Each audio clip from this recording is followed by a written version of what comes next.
The green tree frog is the Louisiana state amphibian, as well as that of Georgia. They are super abundant across the state, appearing near most forms of shallow fresh water, including ditches, ponds, creeks, and swamps. Another name for these frogs are bell frogs because of the bell-like noises that male frogs make. The females of the species rarely make any noise. These frogs make up a major part of Louisiana's recognizable ecosystem. Unfortunately, they are also under attack. You see, the Cuban tree frog snuck into the Florida Keys in the 1920s. By 1951, they had made it all the way to the continental United States. Conservationists discovered the beginning of their invasion of Louisiana in early 2018.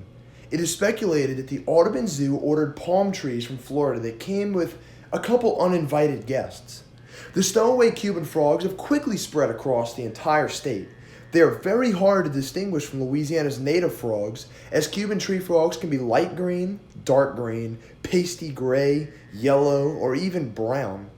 Some might have spots, while others don't, but all of them are much larger than many of Louisiana's native species.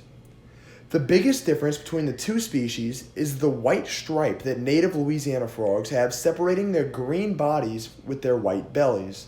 Cuban tree frogs can breed quickly and produce a lot of offspring and can live just about anywhere that has temperatures over 50 degrees Fahrenheit. The biggest problem with these frogs is that they love to feast on native frogs. Another one of Louisiana's favorite amphibians is the southern toad.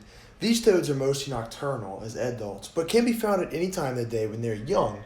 Toads do not cause warts, but they are toxic, so never put one in your mouth and never touch your eyes after touching a toad. This toxin is useful for defense against predators, but toads can also inflate themselves to look more intimidating, and as a last resort, they will pee themselves to make sure that they taste very, very bad. Due to Louisiana's swampy ecosystem, the state is home to several different types of amphibians. The green tree frog, the Cuban tree frog, and the southern toad are only 3 examples, but there are also American bullfrogs, cane toads, and oak toads.